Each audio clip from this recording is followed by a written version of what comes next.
அனைவருக்கும் வணக்கம். என்னோட சேனலை சப்ஸ்கிரைப் பண்ணிக்கோங்க. அதாவது கார்த்திகை தீபம் சீரியலில் ஜூலை 20ஆம் தேதி என்ன நடக்குது அப்படின்னு சொல்லிட்டு பார்க்கலாம் வாங்க. அங்கே பார்த்தீங்கன்னா கலச பூஜைக்கு ஒரு வழியாக ராஜராஜேஸ்வரனை கூட்டிகிட்டு போயிடுறாங்க. அங்கே வந்து ஐயர் வந்து உட்காந்துருக்கிறாரு. ஹோமம்லாம் நடந்துட்டுருக்குது. ஒட்டுமொத்த குடும்பமுமே அங்கே இருக்கிறாங்க. சாமுண்டீஸ்வரி மட்டும் இல்லை.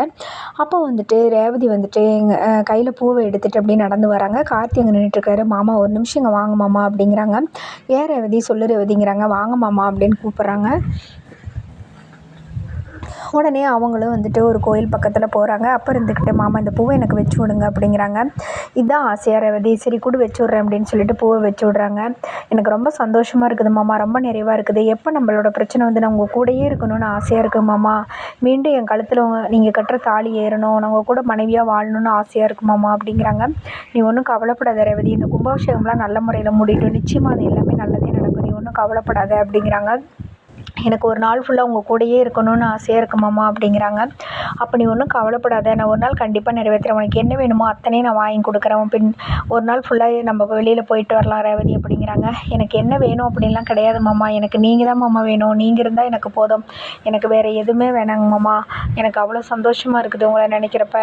எனக்கு அந்த சந்தோஷம் மட்டும் நீடிச்சிருந்தால் போதும். சீக்கிரமாக நம்ம வாழ்க்கை வந்து சந்தோஷமாக நம்ம ஆரம்பிக்கணும், உங்கள் கூட ரொம்ப நாள் நீண்ட ஆயுளோட நல்லா வாழணும் அப்படிங்கிற ஆசை எனக்கு இருக்குது அப்படிங்கிறாங்க. கவலைப்படாத ரேவதி, எல்லாமே நல்லதே நடக்கும், நீ எதை பற்றியும் கவலைப்படாதரா அப்படின்னு சொல்லிட்டு சந்தோஷமாக சரி வாங்க பூஜைக்கு போகலான்ட்டு 2 பேரும் போயிடுறாங்க. அங்கே பார்த்துட்டு ரோகிணி இருந்துக்கிட்டு என்ன தலையில் பூவெல்லாம் புதுசாக வச்சுட்ருக்கிற ரேவதிங்கிறாங்க. சும்மா வச்சுக்கணும்னு தோணுச்சு வச்சுக்கிட்டக்காங்கிறாங்க. ரொம்ப தான் பண்ணுறடி நீயே அப்படிங்கிறாங்க.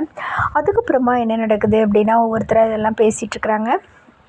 அங்கே வந்து ராஜராஜேஸ்வரன் வந்து ஹோமத்தில் வந்து பூஜையில் கலந்துட்டு ஹோமம் நடத்திட்டு இருக்கிறாரு. இந்த சூழ்நிலையில் அங்கே வந்துட்டு சிவனாண்டியை காமிக்கிறாங்க. அப்போ வந்து சந்திரா அங்கே வராங்க.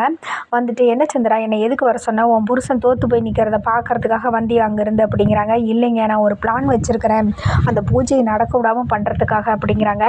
இப்போ என்ன பிளான் வச்சுருக்கிற அப்படிங்கிறாங்க. அந்த பிளானை கேட்ட உடனே ஆமாம் இது ரொம்ப நல்ல ஐடியாவாக இருக்குது, எல்லாமே ஆல் ரெடி பண்ணிட்டியாங்கிறாங்க. அதெல்லாம் ஆள் வந்து பக்காவாக ரெடி பண்ணிட்டேன், நீங்கள் எதை பற்றியுமே கவலைப்படாதீங்க. கண்டிப்பாக இந்த தடவை மட்டும் சச்சனா அவங்க மூஞ்சி போங்க, இதெல்லாம் வந்து எல்லாமே இந்த மூஞ்சி எங்கே வச்சுட்டு போவாங்களோ தெரியாது, கண்டிப்பாக இந்த தடவை அவங்க தோற்று தான் போவாங்க அப்படிங்கிறாங்க. சரி சந்திரா அப்படிங்கிறாங்க, பார்த்து ஜாக்கிரதையாக இருந்துக்க, அந்த கார்த்தி மறுபடியும் ஏதோ ஒன்று பண்ணி கண்டுபிடிச்சிருவாங்கிறாங்க, அதெல்லாம் வாய்ப்பே இல்லை, நீங்கள் வாங்க பார்த்துக்கலாம் அப்படிங்கிறாங்க. சரின்னு சொல்லிவிட்டு அவங்க 2 பேரும் போட்ட பிளான் என்ன அப்படின்னு சொல்லிட்டு பார்த்தா, அங்கே ராஜராஜேஸ்வரன் பூஜை நடந்துட்டுருக்கிறப்ப அங்கே ஒரு லேடி வராங்க. வந்த உடனே அவங்க என்ன சொல்கிறாங்கன்னா, முதல்ல இந்த பூஜையை நிறுத்துங்க, அதுக்கப்புறமா வந்துட்டு நீங்கள் என்ன மற்றதெல்லாம் பாருங்கள் அப்படிங்கிறாங்க. ஏம்மா நீ யாரும்மா, நீ பாட்டில் வந்துட்டு பூஜை நடத்துங்கிற, நாங்கள் கோயில் கும்பாபிஷேகத்துக்கு ஊரில் இத்தனை பெரிய மனுஷங்கள்லாம் கூடி ஒரு நல்லது நடந்துட்டுருக்கிறப்ப நிறுத்துங்கிற, நீ யாரும்மா அப்படிங்கிறாங்க. இங்கே உட்காந்து இந்த பூஜை இந்த கோயிலுக்கு எனக்கு சம்மந்தம் இல்லை, ஆனால் அந்த ராஜராஜேஸ்வரனுக்கு எனக்கு சம்மந்தம் இருக்குதுங்கிறாங்க. ஏம்மா அவர் எவ்வளோ பெரிய மனுஷன், அவன் பேரை சொல்லிட்டு இருக்கிற, என்னம்மா நீ அப்படிங்கிறாங்க. 6 மாதமாக இவர் எங்கூட பழகி குடும்பம் நடத்திட்டு இன்றைக்கி வந்து இங்கே உட்காந்துட்ருக்கிறாரு, என்னை ஏமாற்றிட்டார் இவர், எனக்கு ஒரு பதில் சொல்லுங்கள் ஊர்க்காரங்க, அப்புறம் தான் நான் இங்கேருந்து போவேன் அப்படிங்கிறாங்க. உடனே ராஜராஜேஸ்வரன் எந்திரிச்சு அதிர்ச்சி ஆகுறாங்க. ஒட்டுமொத்த பேர் எல்லாரும் இது பண்ணுறாங்க. கார்த்தி இருந்துக்கிட்டு இந்த மாதிரி தேவையில்லாமல் பொய் பேசிகிட்டு இருக்காதீங்க, எதுக்கு இந்த நாடகம் போட்டுட்ருக்கிறீங்க, நீங்கள் யார் முதல்ல, யார் அனுப்பின ஆள் அப்படி இப்படின்னு கேட்டுறாங்க. அதெல்லாம் இல்லை, இவரை கேளுங்க தெரியும், நான் ஒன்றும் பொய் சொல்லலை அப்படி இப்படின்னு அவங்க ஊர் பேரையெல்லாம் சொல்லி எல்லாம் இது பண்ணுறாங்க. அப்போ அவர் இருந்துட்டு சொல்கிறாரு, இல்லை நான் எந்த தப்புமே பண்ணலை, இவளை நான் முன்ன பண்ண கூட பார்த்ததே இல்லை அப்படின்னு சொல்கிறாங்க. இல்லை நான் பார்த்துருக்குறாங்க, சும்மா தேவையில்லாமல் பேசிட்டு இருக்கிறப்ப ஆதாரத்தை கொடுமா அப்படிங்கிறாங்க. உடனே அங்கே வந்துட்டு சாமுண்டீஸ்வரடி செயின் ஒன்று எடுத்து கொடுத்து, இது உங்கள் மனைவியோட செயின், நான் காசு கட்டுறதுக்கு இதை நீங்கள் வச்சுக்கோங்கன்னு சொல்லி இவர் தான் கொடுத்தாரு அப்படிங்கிறாங்க. உடனே ஊருக்காரங்க ரோஹிணி இதை வந்து பார்த்துட்டு அம்மா செயினான்னு சொன்னோடனே அவங்க எல்லாருமே பார்த்துட்டு அது அம்மா செயின் தான் அப்படின்னு சொல்லிடுறாங்க. உடனே ஊர்க்காரங்க உடனே கார்த்தி இருந்துக்கிட்டு திருடு கூட போயிருக்கலாம்ல, இந்த நகையை வச்சுக்கிட்டுலாம் எந்த முடிவும் பண்ண முடியாது அப்படிங்கிறாங்க.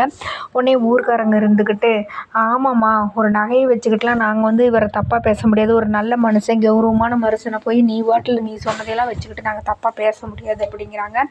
அப்படியா, இப்போ என்ன வேறு ஆதாரம் வேணும்னு சொல்கிறீங்களா, சரி நான் ஒன்று சொல்கிறேன், அவர் வலது தொடையில் ஒரு மச்சம் இருக்குது, அது உண்மையாக பொய்யான்னு கேளுங்க அப்படின்னு சொல்கிறாங்க. அப்போ இருந்துக்கிட்டு ஆமாம் வலது உடனே அப்படி பார்த்துட்டு அவர் ராஜராஜா வந்து அப்படியே ஷாக் ஆகுறாரு. அதோட எபிசோடு முடியுது. அடுத்த நாளைக்கு என்ன நடக்க போகுதுன்னு வெயிட் பண்ணி பார்ப்போம். நன்றி, வணக்கம்.